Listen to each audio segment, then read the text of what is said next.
میری طرف سے سب کو السلام علیکم ورحمۃ اللہ وبرکاتہ۔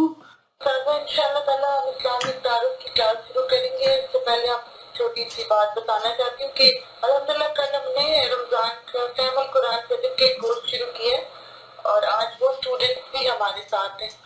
اور میرے لیے بہت زیادہ خوشی کی بات ہے کہ آپ لوگوں نے رمضان سے پہلے ہی قرآن مجید کی دہرائی شروع کر دی ہے اور قرآن مجید کو پورے ترجمے کے ساتھ سننے کا پروگرام بنایا ہے۔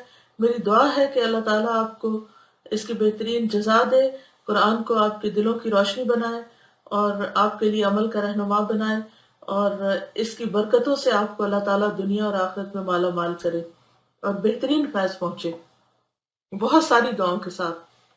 جزاک اللہ خیر کثیرا۔ نحمده ونصلي على رسوله الكريم اما بعد فاعوذ بالله من الشيطان الرجيم بسم الله الرحمن الرحيم رب اشرح لي صدري ويسر لي امري واحلل عقدة من لساني يفقهوا قولي۔ ہمارا آج کا موضوع ہے مساوات۔ اسلام کے نزدیک تمام انسان برابر ہیں کیونکہ سب آدم کی اولاد ہیں، ایک ہی ماں اور باپ کے بچے ہیں۔ پیغمبر اسلام صلی اللہ علیہ وسلم نے حجۃ الوداع کے موقع پر اعلان کیا کہ کسی عربی کو کسی اجمی پر فضیلت نہیں، اجمی جو عرب کے علاوہ باقی قومیں ہیں، کسی سفید فام کو یعنی سفید رنگ کے شخص کو کسی سیاہ فام پر فضیلت نہیں۔ فضیلت کی بنیاد صرف تقوی ہے، نہ کہ رنگ اور نسل۔ قرآن مجید میں آتا ہے ان اکرمکم عند اللہ اتقاکم، بے شک تم میں سب سے زیادہ اللہ کے ہاں عزت والا وہ ہے جس میں سب سے زیادہ اللہ کا ڈر ہے، تقوی ہے۔ انسانوں میں بظاہر رنگ اور نسل وغیرہ کے اعتبار سے بہت سے فرق پائے جاتے ہیں، یعنی ظاہریت میں فرق ہے، اپیرنس جو ہے وہ ڈیفرنٹ ہے ہر ایک کا، مگر یہ فرق پہچان کے لیے ہے نہ کہ فضیلت کے لیے، کہ اگر کسی کا رنگ سفید ہے تو زیادہ اچھا انسان ہے بنسبت اس کے جس کا رنگ سفید نہیں۔ سماجی اور قومی زندگی کا نظام بنانے کے لیے ضروری ہے کہ لوگوں میں ایسی خصوصیات ہوں کہ وہ ایک دوسرے کے مقابلے میں پہچانے جا سکیں۔ یعنی یہ دنیا کا نظام ہے کہ جس میں پہچان کے لیے اللہ نے فرق رکھا ہے۔ اگر تمام انسانوں کی شکلیں ایک جیسی ہوتی، سب کے رنگ ایک جیسے ہوتے، سب کے قد ایک جتنے ہوتے اور سب ایک جیسی مشینیں نظر آتی تو پھر پہچان کس قدر مشکل ہوتی، چاہے نام الگ ہوتے، لیکن صرف اگر شکلیں بھی ایک جیسی ہوتی تو ہمارے لیے بہت بڑی مشکل کھڑی ہو جاتی۔ تو یہ اللہ تعالیٰ کا بہت بڑا احسان ہے کہ اس نے یہ فرق رکھا ہے۔ آپ دیکھیں کہ مختلف چیزوں میں، پودوں میں، پھلوں میں، پھولوں میں مختلف رنگ جو پیدا کیے ان کا بھی مقصد یہی ہے کہ ایک چیز دوسری چیز سے پہچانی جائے۔ اور اس میں مجھے یاد آ رہا ہے وہ ایک واقعہ جو ایک چائنیز بادشاہ کا ہے۔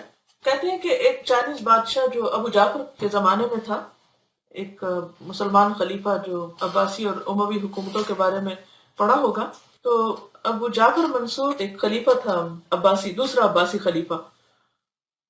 تو ان سے کسی نے کہا کہ میں چین کے سفر پہ جایا کرتا تھا، ایک مرتبہ میں چین پہنچا تو معلوم ہوا کہ وہاں کے بادشاہ کی کان کی قوت یعنی قوت سماعت جو ہوتی ہے، سننے کی قوت ختم ہو گئی اور وہ بہرا ہو گیا۔ تو بادشاہ بہت رونے لگا۔ بادشاہ کے جو حواری تھے یا اس کے جو کورٹیئرز تھے انہوں نے اس کو صبر پہ ابھارا۔ تو بادشاہ نے ان سے کہا کہ میں اس لیے نہیں رو رہا کہ میرے اوپر مصیبت آ پڑی ہے اور میں سن نہیں سکتا، بلکہ مجھے اس لیے رونا آ رہا ہے کہ کوئی مظلوم انصاف کے لیے میرا دروازہ کھٹکھٹائے گا اور میں اس کی آہ نہیں سن پاؤں گا۔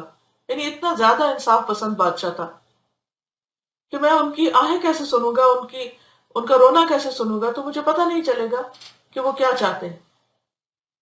تو پھر بادشاہ نے کہا، خود ہی یعنی سولوشن پیش کیا کہ ہاں یہ ٹھیک ہے کہ میرے کان کی سماعت نہیں ہے، میں سن نہیں سکتا، لیکن میری آنکھیں تو دیکھ رہی ہیں۔ یہ پازیٹیو تھنکنگ اسی کو کہتے ہیں۔ میں آنکھوں کی روشنی سے تو محروم نہیں ہوا۔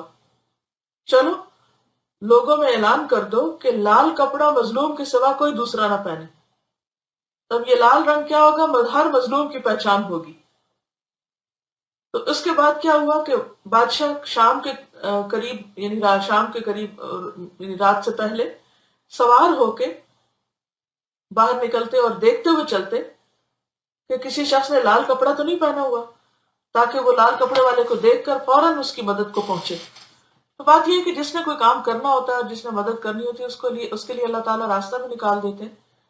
اور یہاں پر اس مثال کے بیان کرنے کا مقصد یہ ہے کہ اللہ نے جو رنگ پیدا کیے ہیں یہ بھی پہچان کے لیے ہیں۔ ہم جس چیز کو جیسا چاہے رنگ دیں اور پھر اس سے اس چیز کی پہچان رکھ لیں، تو ہم مختلف گھروں کو، مختلف علاقوں کو، مختلف چیزوں کو رنگوں کے اعتبار سے بھی پہچانتے ہیں۔ تو اسی طرح اللہ نے انسانوں کے جو رنگ رکھے یا انسانوں کے جو جسموں کا فرق رکھا ہے، تو یہ کسی فضیلت کے لیے نہیں ہے فرق، یہ پہچان کے لیے ہے اور سماجی اور قومی زندگی کا نظام بنانے کے لیے ہے۔ یعنی سسٹم نہیں چل سکتا اگر یہ فرق نہ ہو، کہ لوگوں میں ایسی خصوصیات ہوں کہ وہ ایک دوسرے کے مقابلے میں پہچانے جا سکیں۔ اس سماجی ضرورت کی بنا پر خدا نے انسانوں میں مختلف اعتبار سے ظاہری فرق رکھے ہیں تاکہ دنیا کا نظام اور آپس کا لین دین آسانی کے ساتھ جاری رہے، مگر یہ تمام ظاہری فرق صرف دنیوی پہچان کے لیے۔ جہاں تک انسان کی حقیقی فضیلت کا تعلق ہے تو وہ تمام تر داخلی صفات پر منحصر ہے، یعنی اچھا کون ہے اور اچھا کون نہیں، اس کا تعلق ظاہر سے نہیں، اس کا تعلق انسان کے اندر سے ہے، باطن سے ہے، کہ اس کی عادات صرف ظاہری مصنوعی اچھی نہیں بلکہ وہ دل کا اچھا انسان ہے، وہ ذہن کا خوبصورت انسان ہے، اس کی سوچ مثبت ہے، وہ دوسروں کے لیے خیرخواہی کے جذبات رکھتا ہے، اس کی نیت اچھی ہے ہر کام میں، اس کے دل کے اندر تقویٰ ہے۔ اسی لیے حدیث میں آیا کہ خدا لوگوں کے دلوں کو دیکھتا ہے، وہ ان کے جسموں کو نہیں دیکھتا کہ کون کتنا سمارٹ ہے اور کتنے اس کے فگرز اچھے ہیں، اور تو اللہ نے خود بنایا انسانوں کو جیسا چاہا بنایا۔ یعنی جسمانی فرق کا تعلق انسانی معاملات سے ہے۔ خدا کے یہاں صرف ان لوگوں کو اونچا درجہ ملے گا جو اپنی اندرونی خصوصیات کے اعتبار سے قابل قدر ثابت ہوئے ہیں۔ یعنی اللہ کے محبوب بندے وہ ہیں جو اپنے اندر کی خوبیوں اور اندر کی خوبصورتی کی وجہ سے اللہ کے پیارے ہیں، اور اندر کی خوبصورتی تقویٰ سے آتی ہے۔ اور رمضان کا مہینہ روزے اسی لیے فرض کیے گئے اس میں لعلکم تتقون، کہ تمہارا اندر خوبصورت ہو جائے، تم حقیقی معنوں میں اچھے انسان بن جاؤ۔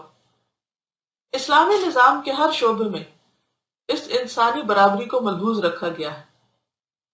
نماز میں سارے انسان ایک ساتھ صف میں کھڑے ہوتے ہیں۔ حج میں دنیا بھر کے مسلمان یکساں قسم کے لباس پہن کر حج کے مراسم یعنی مناسک ادا کرتے ہیں۔ اسی طرح اسلام کے اجتماعی نظام میں ہر ایک شخص کو وہی درجہ حاصل ہے جو دوسرے شخص کے لیے ہے، نہ کسی کے لیے کم اور نہ کسی کے لیے زیادہ۔ اسلام کے نزدیک ہر قسم کی بڑائی صرف ایک خدا کے لیے ہے۔ انسان آپس کے ظاہری فرق کے باوجود سب کے سب یکساں طور پر خدا کے بندے ہیں، یعنی ظاہری فرق میں اونچ نیچ ہونے کے باوجود سب اللہ کے بندے ہیں۔ انسان اور خدا کے درمیان یقینی طور پر فرق ہے، یعنی کریٹر اور کریشن کے درمیان فرق ہے۔ کریشن اور کریشن میں خصوصاً ایک ہیومن ریس کے درمیان فرق نہیں، مگر انسان اور انسان کے درمیان کسی بھی قسم کا کوئی فرق نہیں، یعنی اندرونی طور پر۔ بیرونی فرق تو صرف پہچان کے لیے، حتیٰ کہ قبیلے اور نسلیں جن کی بنا پر لوگ بہت فخر کرتے ہیں ایک دوسرے پر، اس کے بارے میں بھی قرآن مجید نے واضح طور پر بتا دیا کہ وَجَعَلْنَاكُمْ شَعُوبًا وَقَبَائِلَ لِتَعَارَفُوا، ہم نے تمہیں قوموں، قبیلوں، قبیلوں میں اس لیے بانٹ دیا تاکہ تم ایک دوسرے کو پہچان سکو۔ تو اللہ تعالیٰ سے دعا ہے کہ وہ ہمارے دلوں میں انسانوں کی خیرخواہی اور بھلائی کے جذبات پیدا کرے، اور ہم انسانوں کو ان کی ظاہریت پر نہیں، ان کی حقیقی ورث کی بنا پر پہچانے، کیونکہ ظاہریت اور ظاہری خوبصورتی اور ظاہری اٹریکشن جو ہے آج کی دنیا میں اس کی اتنی زیادہ ویلیو بڑھ گئی ہے کہ اس کے پیچھے انسان کی جو حقیقی ورث ہے وہ اس کی کوئی قیمت ہی نہیں نظر آتی۔ اسی وجہ سے بہت سے لوگ ظاہری خوبصورتی سے یا ظاہری لوگوں کے رکھ رکھاؤ اور دولت یا نمائش سے دھوکہ کھا جاتے ہیں، اور جب انہیں ان کے ساتھ معاملہ کرنا پڑتا ہے تو سخت پچھتاتے ہیں. مثلاً شادی کے موقع پر جو کسی لڑکی کی کے رشتے کے لیے جو پہچان ہمارے دین نے دی وہ کیا ہے کہ دین اور تقوی اور اخلاق کو دیکھو. لیکن عموماً لوگ کیا کرتے ہیں کہ وہ ان چیزوں کو نہیں دیکھتے، صرف ظاہری رونق اور خوبصورتی کو دیکھتے ہیں اور پھر بعد میں پچھتاتے ہیں اور تعلقات خراب ہوتے ہیں. چونکہ لوگوں کے ہاں ویلیو صرف ظاہریت کی ہو گئی ہے، لہٰذا ہر ایک کی توجہ بھی اسی پہ چلی گئی کہ وہ ظاہری طور پر خود کو خوبصورت بنائے، اور حقیقی اخلاق کی طرف اور محنت کرنے کی طرف عمومی طور پر لوگوں میں توجہ نہیں رہی. اللہ تعالیٰ سے دعا ہے کہ ہمیں حقیقت دکھائے اور جو اصلیت چیزوں کی وہ ہمارے سامنے آئے اور ہم دھوکے سے بچ جائیں اور انسانوں کی قدر پہچانیں. تو اللہ تعالیٰ سے دعا ہے کہ وہ ہمیں اچھی سوچ، خوبصورت نظر اور خوبصورت عمل عطا کرے، اور آپ سب کا رمضان المبارک اور اس کے بعد کی زندگی اتنی خوبصورت ہو جائے کہ واقعی آپ اللہ کی خوبصورت جنت میں جا پہنچیں. 2 کمنٹس تھے اسٹوڈنٹس کے. یہ ایک اسٹوڈنٹ لکھتی ہے، السلام علیکم استاذہ، اللہ تعالیٰ آپ کو جزائے خیر دے. آپ نے مساوات کا ٹاپک جس وضاحت سے پڑھایا ہے اس نے میرے بہت سارے کانسیپٹس واضح کر دیے. ہم نے 4تھے پارے میں پڑھا کہ قیامت کے دن کچھ لوگوں کے چہرے سفید اور کچھ کے سیاہ ہوں گے، تو مجھے لگا کہ شاید سیاہ رنگ کے لوگ اللہ کو پسند نہیں، اور اسی لیے زیادہ بلیکس جو ہیں وہ کرائم میں انوالو ہوتے ہیں. میں کنفیوز تھی کہ اگر سیاہ رنگ برائی کی علامت ہے تو اللہ تعالیٰ نے سیاہ رنگ کیوں بنایا، مگر الحمدللہ کل جب آپ نے وضاحت کی تو پتہ چلا کہ یہ فرق پہچان کے لیے ہے، اور اللہ تعالیٰ کی نظر میں خوبصورتی باطن کی ہے، ظاہر کی نہیں. پھر اللہ ہی نے یہ بات میرے دل میں ڈالی کہ قرآن میں سفید اور سیاہ رنگ اعمال کی سفیدی اور سیاہی ہے. جس انسان کے اعمال اچھے، نیک، مخلص ہوں گے اللہ اس کو نور عطا کریں گے، اور جس کے اعمال برے، بدنیتی پر مبنی ہوں گے تو اللہ ان کو سیاہ کر دیں گے. استاذہ اگر میری انڈرسٹینڈنگ صحیح نہیں تو پلیز اصلاح کر لیں.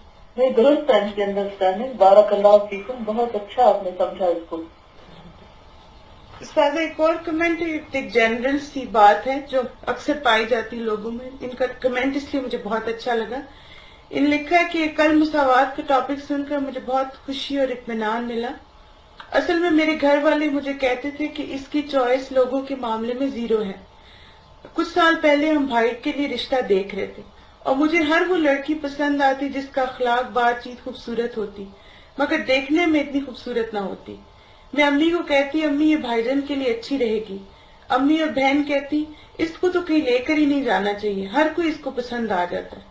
اسی طرح کچھ لڑکیاں جو ظاہری طور پر بہت خوبصورت ہوتی مجھے ان میں ایروگنس نظر آتی. خیر شادی تو نصیب کی بات ہے، جہاں بھائی جان کی شادی ہونی تھی ہو گئی. مگر کل مجھے یہ بات سن کر بہت خوشی ہوئی کہ میری سوچ وہ ہے جو اللہ تعالیٰ کو پسند ہے، اور ہمیں ظاہر نہیں بلکہ باطن دیکھنا چاہیے. اگر آج سب مائیں بہنیں رشتے دیکھتے وقت شکل کی بجائے اخلاق، سیرت، دین کو دیکھیں تو ان میرڈ لڑکیوں کی تعداد بہت کم ہو جائے. اللہ تعالیٰ ہمیں مساوات کرنے والا بنائے. آمین آمین. جزاکم اللہ خیر. وآخر دعوانا ان الحمد للہ رب العالمین. سبحانک اللہم وبحمدک نشہد ان لا الہ الا انت نستغفرک ونتوب الیک. السلام علیکم ورحمۃ اللہ وبرکاتہ.